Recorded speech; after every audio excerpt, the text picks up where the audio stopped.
Boa noite. Seja muito bem-vinda, muito bem-vindo à minha casa, ao meu canal. Eu me chamo Acrísio de Medeiros, sou psicanalista e terapeuta, e aqui no meu canal eu ensino pessoas como você a superar medos e inseguranças, os mesmos que impedem, que bloqueiam as relações. Que tipo de relações, Acrísio? As relações pessoais, você com você mesmo, as relações interpessoais, você com a sua família, você com seu marido, sua esposa, você com seus filhos, você com seus pais, você com seus amigos, você na sua carreira. Né? Como medos e inseguranças bloqueiam o nosso avanço, não é mesmo? Então é disso que a gente vai falar aqui hoje, mais uma vez. É o que eu falo aqui no meu canal há 2 anos. E na minha vida falo há 20 anos. E mais de 5 mil pessoas, obrigado, amor, já fizeram um treinamento comigo, um processo terapêutico comigo e transformaram suas vidas. E eu passo isso para vocês. Eu quero falar um negócio para vocês. É um segredo que eu vou abrir, tá bom? E é o seguinte: vocês sabem que eu tenho a turma do processo terapêutico, a origem. É um processo que acontece durante 5 semanas. A gente tem 25 horas ao vivo, tem muitas aulas, e é um processo assim, profundo, sabe, de transformação, né? E a turma está na primeira semana agora. Sábado vai ter o primeiro encontrão, né? Um encontro que acontece aos sábados, das 2 às 6 da tarde, ao vivo, e ele é, nossa, você precisa ver as transformações. E durante a semana a gente se prepara para esse encontro. Bom, eu estou trazendo nas semanas os temas importantes pelos quais a gente passa durante as 5 semanas do processo terapêutico. Essa semana é dedicada ao conhecimento dos bloqueios emocionais. Então, tem muita coisa que eles estão estudando, conhecendo, ampliando o mapa de mundo sobre o que são bloqueios emocionais e o que eles causam em nossa vida, os efeitos que os bloqueios emocionais causam em nossa vida, da onde eles vêm, as origens, o que fazer para mudar, não é?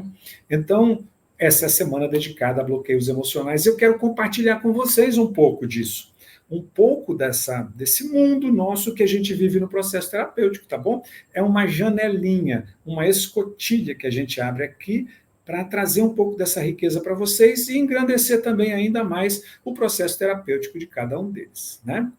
Ok? Então, é por isso que a gente vai tratar hoje de um assunto legal, que é a fala de alguém e diz assim: eu não confio em mais ninguém, não quero aproximação. Vou dar 3 motivos do porquê isso acontece. Isso é um bloqueio emocional. Vocês sabem qual é o tema? Não confio em mais ninguém. Eu ouço isso, talvez você já tenha falado. Já falou isso alguma vez? Você tem falado hoje, ultimamente? Eu não confio em mais ninguém. Mais ninguém. Não quero aproximação. Pô, se eu não confio, não quero aproximar de ninguém, é ou não é? Já, Adriana, já ouviu isso? Já falou isso? Tem vivido isso? Hã? Isabel Pérez, minha aluna, seja bem-vinda, seja bem-vinda.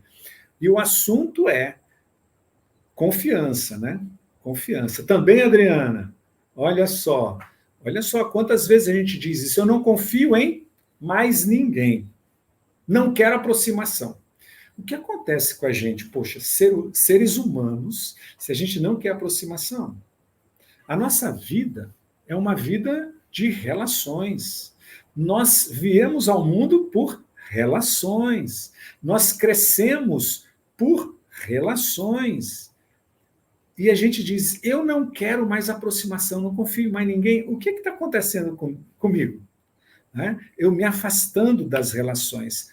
O que pode acontecer comigo? Né? Vamos falar um pouquinho por que isso acontece. Eu tenho umas propostas aqui para falar para vocês. Olha só.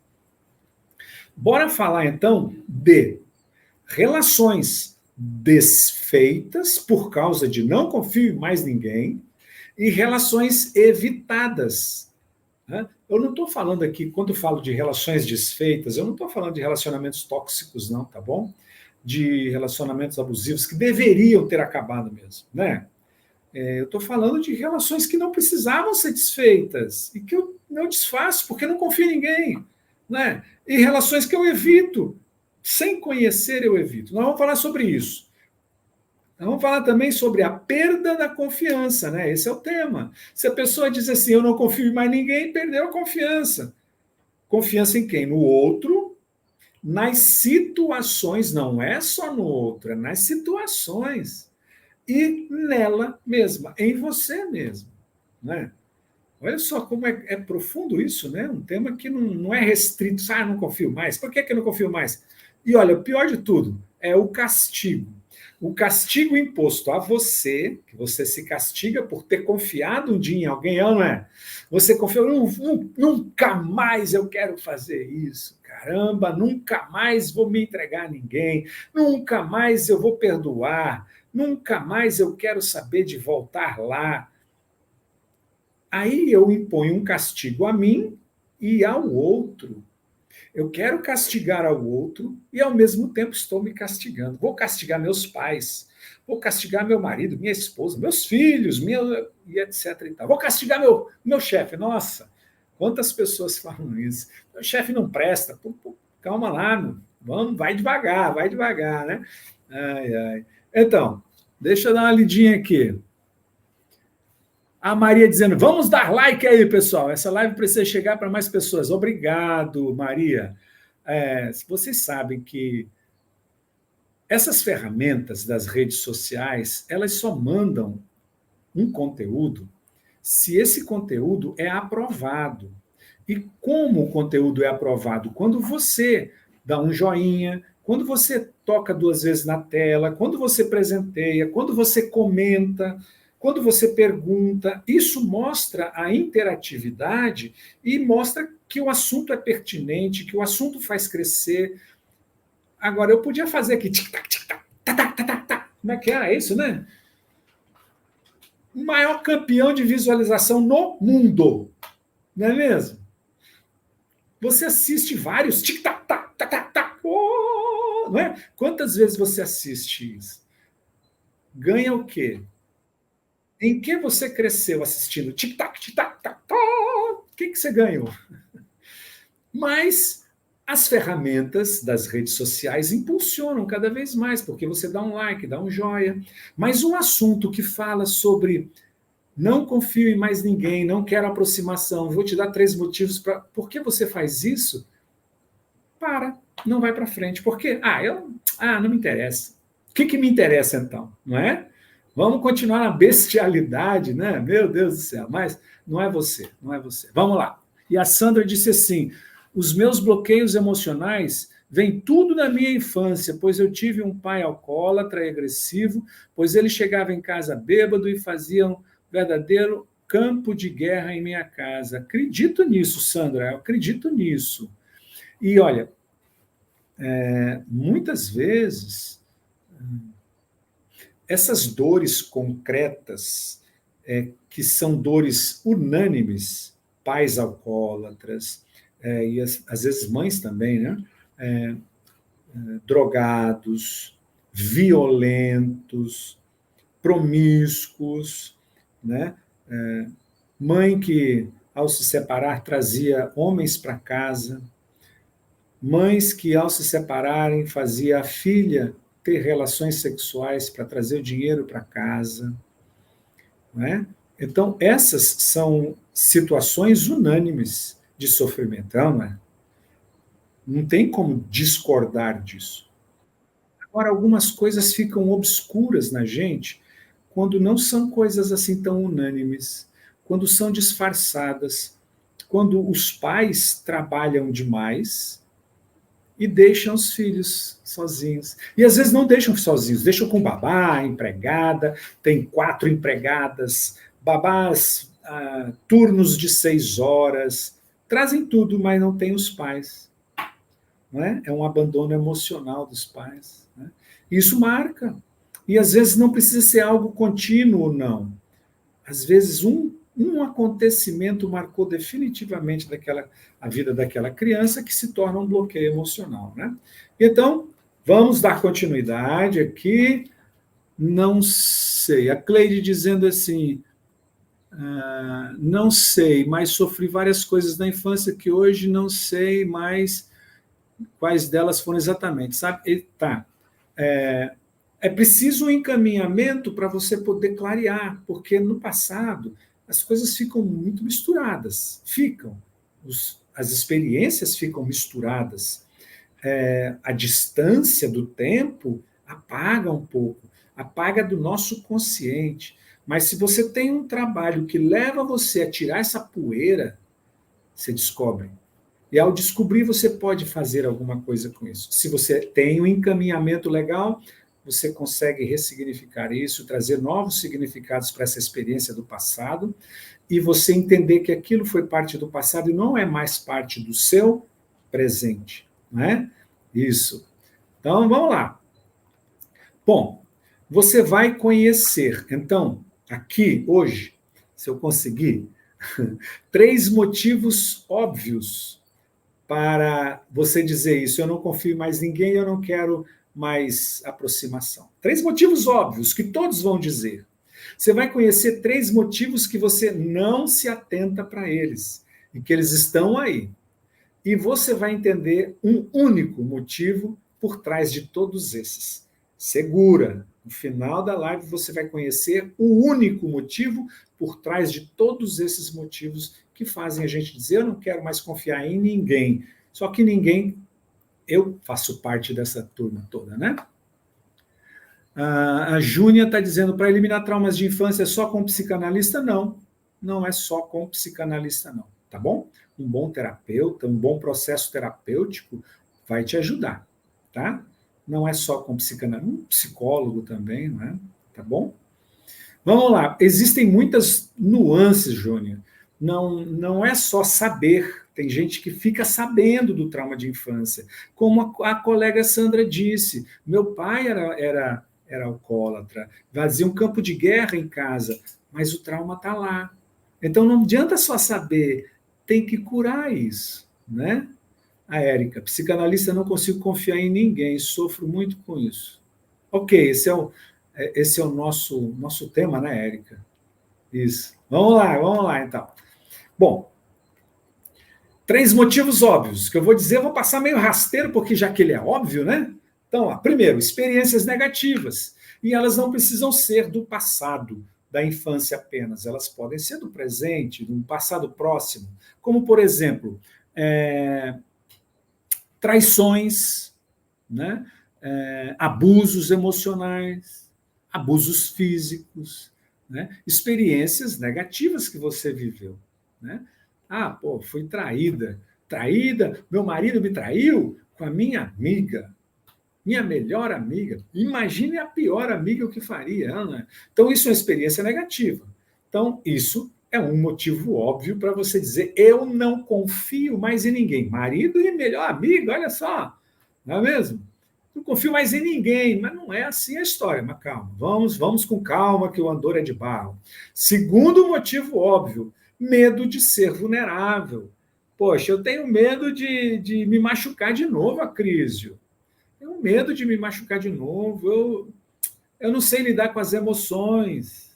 Tantas coisas, né? Motivos de me mostrar, porra, eu não quero passar por isso de novo. Quem vai querer passar pela dor de novo, né?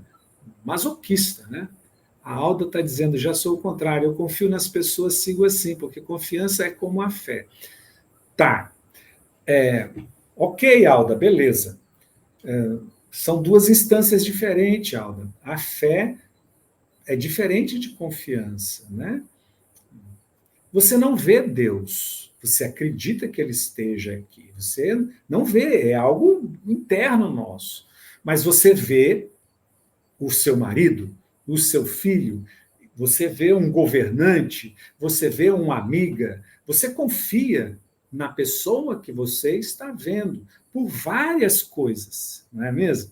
Agora a fé já é diferente, né? Você pode ter fé em alguém, mas a fé é uma coisa muito exclusiva da área mais a relação você e Deus, né? A área espiritual, né? Tá bom? Outro dado, outro motivo óbvio por você dizer eu não confio mais em ninguém e não quero me aproximar. Não se aproxime.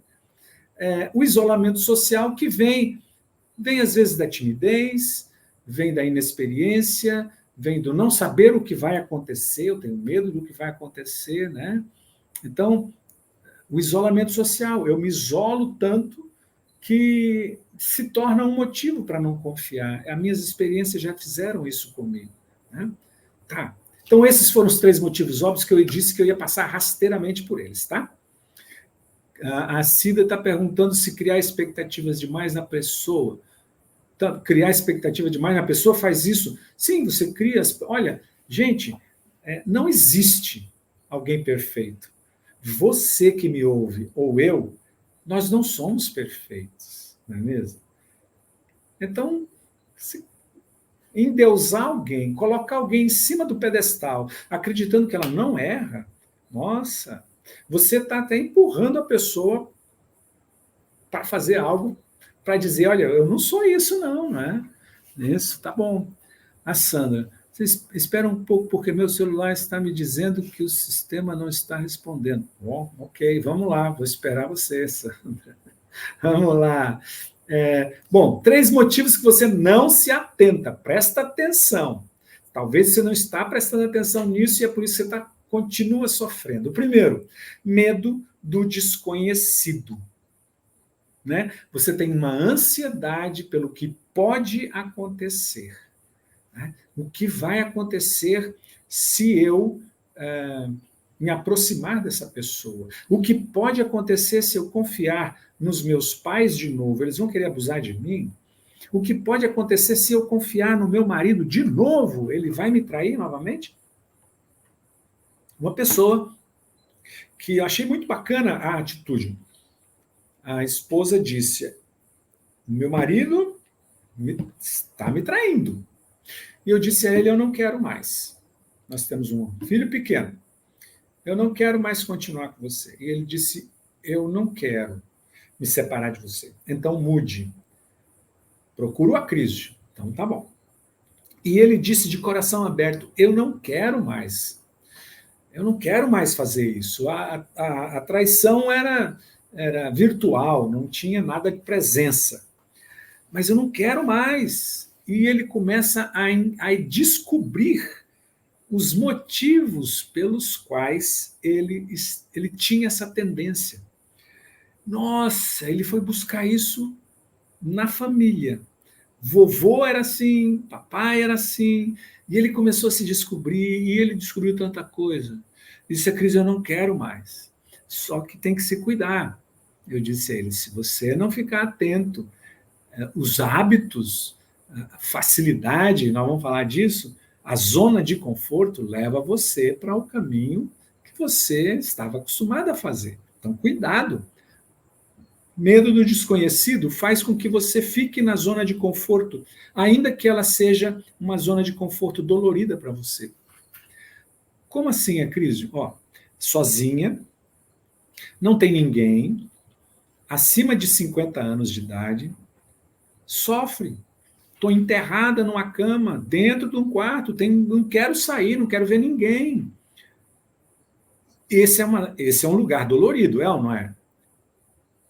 Mas ali ela se sente protegida. É uma zona de conforto. E o medo de sair, do que vai acontecer se eu encontrar pessoas, faz com que ela se mantenha nesse lugar doentio, né? Marta dizendo aqui, chamei meu marido para fazermos terapia. Ele me disse que terapia separava mais rápido. Quando as pessoas não querem mais continuar. Se estamos já separados, a terapia vai dar força para você. Mas como que é essa história? Não é? Se a gente já está separado junto, vai continuar? Vai continuar. Né? Então é preciso ter coragem para fazer as mudanças que você precisa fazer para estar com alguém. Né? Não dá para continuar assim. Olha, sofro muito com o meu marido, ele me chama de doida, me aborrece muito, já sofro muito, sou ansiosa. Então, uma coisa, não aceite abuso emocional chamando você de doida, porque você acaba acreditando que você é doida, né? E que ele está certo. Então, respeito, pede para ele ter mais respeito por você. E não aceite, você não é doida, tá bom? Então, o medo do desconhecido faz você não confiar mais em ninguém. E se eu confiar? Se eu confiar nos meus filhos? Se eu confiar no meu chefe? O que pode acontecer, né?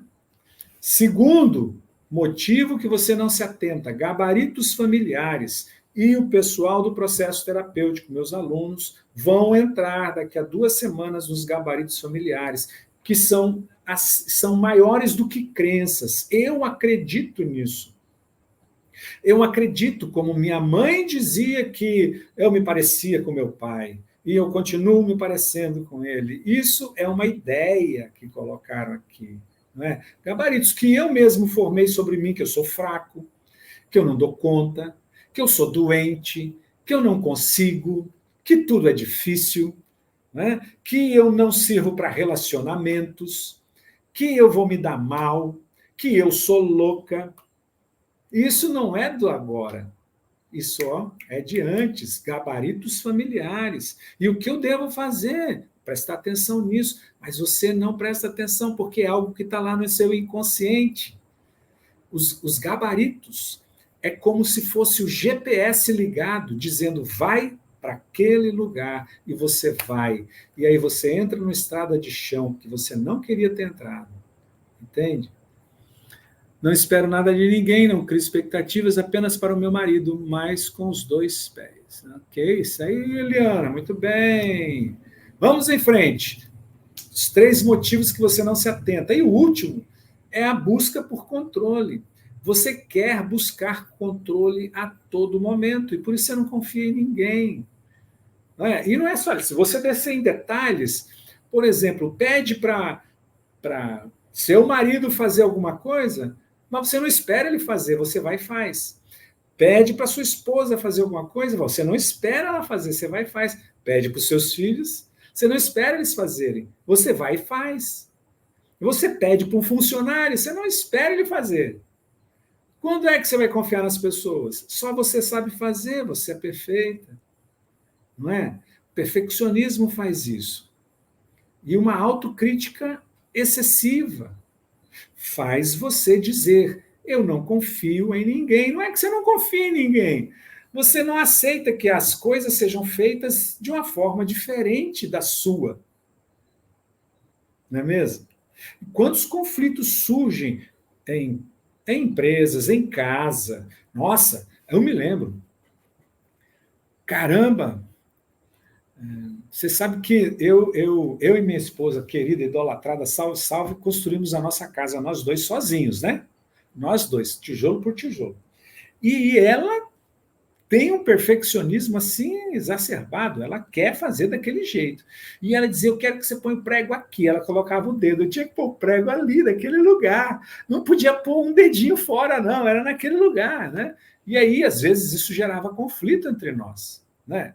E, e às vezes eu, do meu jeito, que não queria uma regra, não queria fazer, isso assustava ela também, né? Então, as relações sofrem com isso.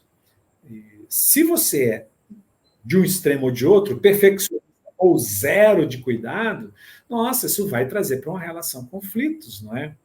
Então, esses são 3 motivos que fazem você não confiar em alguém, não confiar nem em você, né? E não querer aproximação. As relações, sejam elas quais forem, não é só amorosa, não, né? Mas sabe qual é o grande motivo que eu disse que eu ia trazer aqui?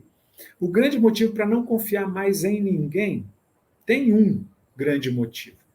E ele tem 2 palavrinhas, 2 sentimentos ou emoções: medo e insegurança. E eles são bloqueios emocionais. E o medo e a insegurança se instalaram na nossa infância. Quando nós, hoje estava conversando com a minha esposa, por que as crianças... Um dia uma criança empurrou o avô. Brincando, ou não, mas empurrou o avô. E o avô tinha um problema numa perna, quase caiu. E a tia daquele menino se assustou, porque eu queria tirar uma orelha desse menino, como é que pode, não é? Pois é, sabe o que acontece? A criança, ela não tem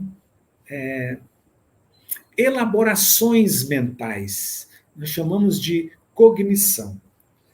Ela, o intelecto dela está em formação.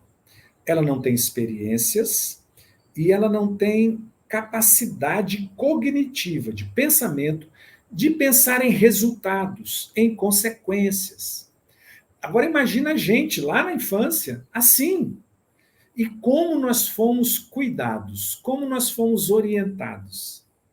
Muitos de nós, como os colegas falaram, não fomos orientados de forma positiva nenhuma, ao contrário, nós fomos hostilizados, não é?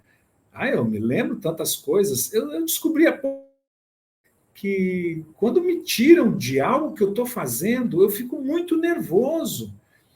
Eu ficava. E ainda tem alguns acessos. E da onde vem isso? Toda vez que eu chegava perto do meu pai, quando eu era criança, ele dizia: longe de quem trabalha e perto de quem come. Isso foi dito por muitas vezes.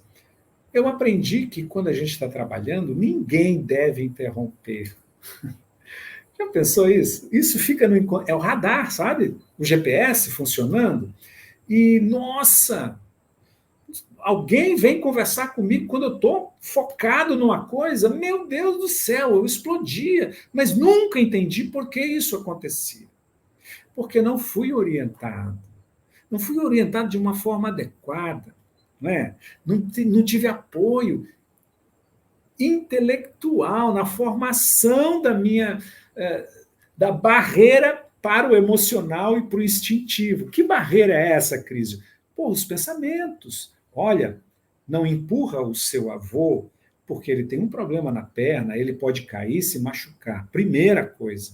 Segunda coisa, poxa, é uma brincadeira que você não deve fazer com os mais velhos. Né? Faça uma brincadeira diferente, o vovô pode ficar magoado. Né? Mas, na realidade, não é o vô que está magoado, é aquela pessoa que viu que ficou. Não é mesmo? Então, quando foi que nós formamos o medo e a insegurança? Claro, tem que distinguir, medo e insegurança são emoções, mas aqui eu não estou falando das emoções, eu estou falando dos sentimentos que são subjetivos, e esses sentimentos são formados em experiências vividas. E essas experiências nós não queremos voltar. E elas se chamam bloqueios emocionais porque eu não quero sentir o que eu senti um dia.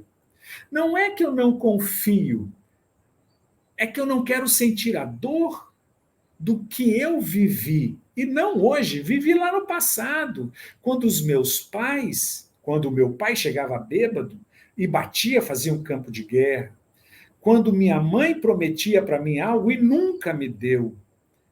Entende? Então, essas dores continuam dentro de nós e nós estamos projetando essas dores no mundo externo para que a gente não receba. E aí a gente cria isso, com um bloqueio emocional. E como é que a gente tira? Identificando os bloqueios emocionais. Primeiro, conhecendo o que são. E segundo, identificando quando eles foram criados. Terceiro, trabalhando esse lugar. Bom, eu disse na terça-feira que eu ia falar hoje sobre o efeito Martelisa. Alguém lembra disso? Deixa eu ler enquanto vocês vão pensando se lembram.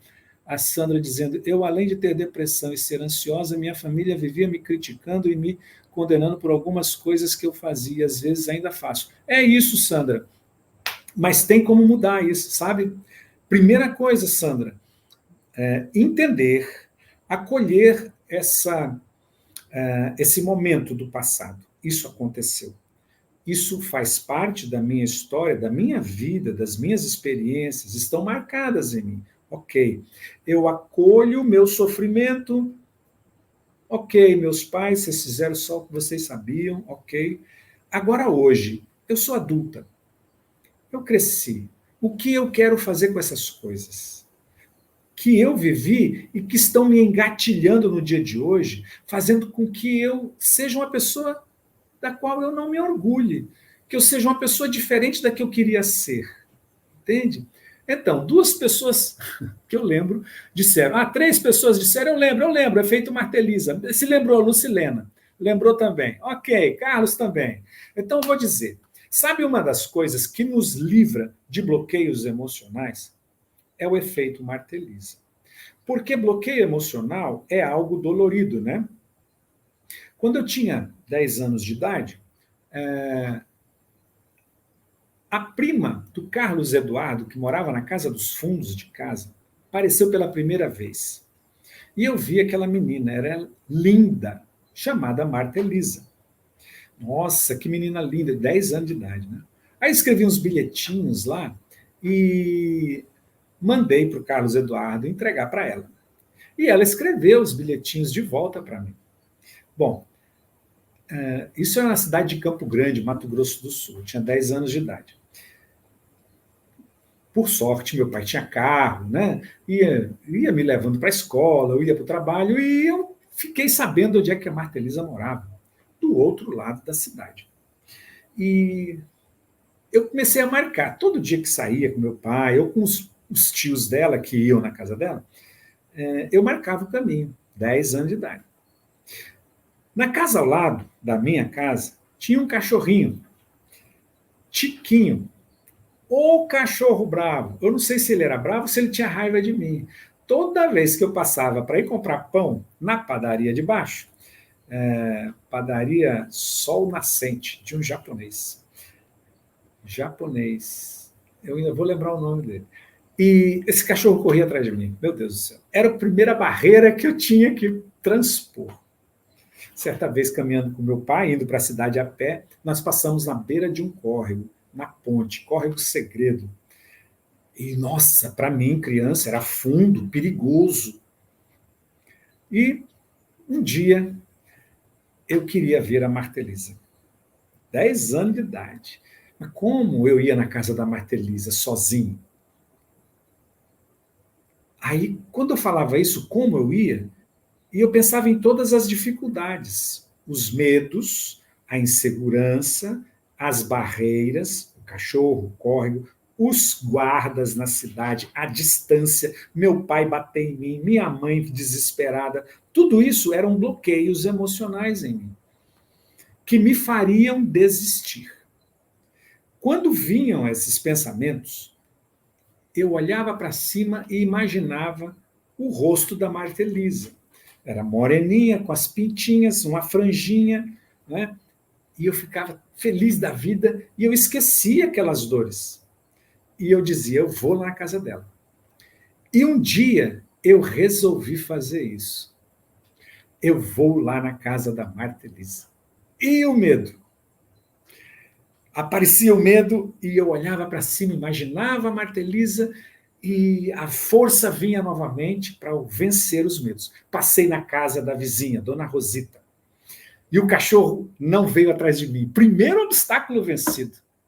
O próximo, atravessar o córrego, lá longe, eu fui. Quando eu ia chegar perto, o medo, não vou atravessar, eu vou cair nesse rio. Marta Elisa, eu me enchia de força aí.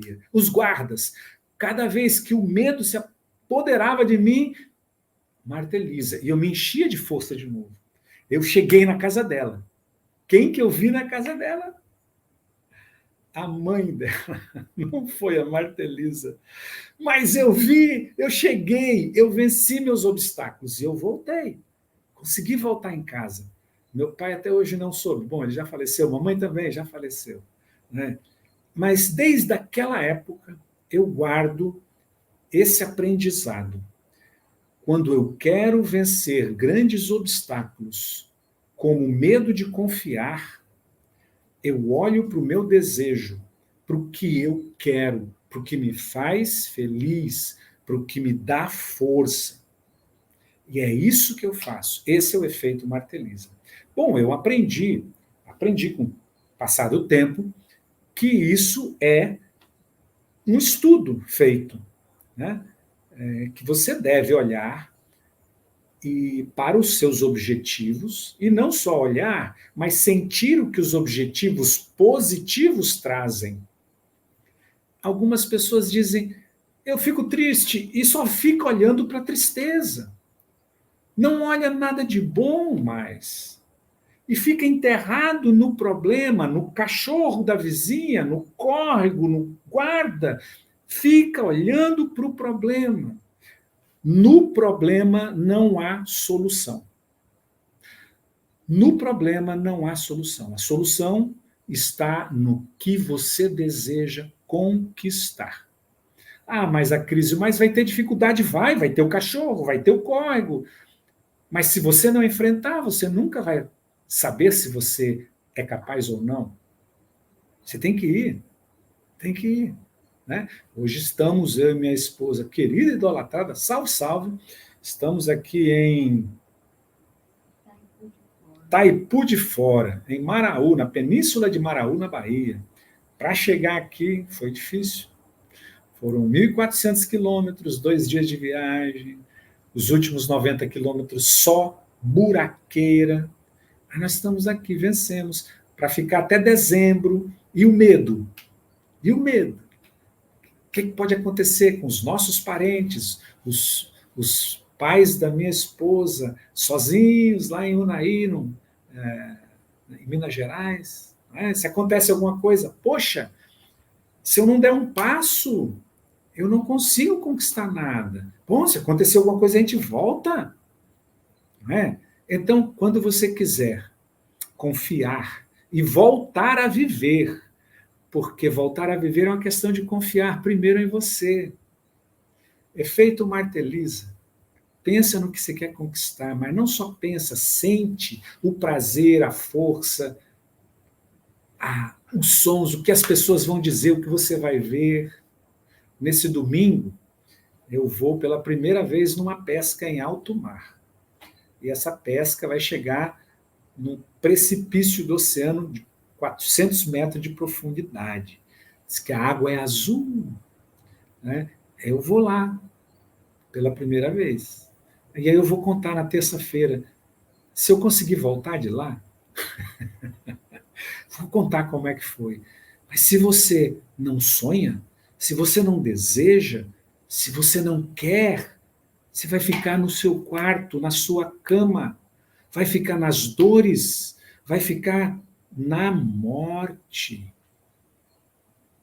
Você quer conquistar algo? Pensa no bem. Sai do olhar da desgraça. Sai do olhar do cachorro, do córrego, dos medos. Olha para o bom que você pode conquistar, tá bom? Bem, é isso. Espero que você tenha...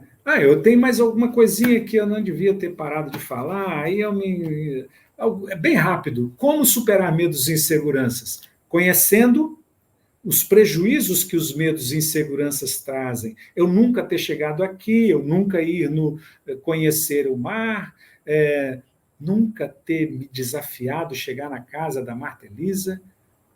Saber de onde vêm esses medos e inseguranças estão lá no passado, estão lá nas dores do passado que você precisa enfrentar e confiar nisso, né?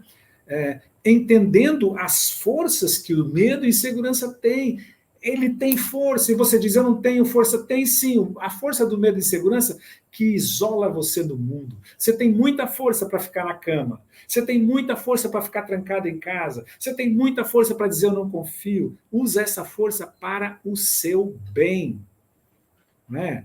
Medo de ficar só, olha aí, é um medo forte. Trilhar o caminho certo e eficaz para fazer isso, como meus colegas estão fazendo o processo terapêutico à origem. Né? Parabéns para vocês que estão fazendo o processo terapêutico à origem. Vão devagar, sem pressa. Um passo de cada vez, eu digo a eles, a gente vai estar junto sempre. Bom, agradeço a vocês por terem ficado aqui, acompanhado essa conversa, espero ter ajudado de alguma forma vocês, tá bom? Fiquem com Deus, dá licença que eu vou desligando. Tchau, gente!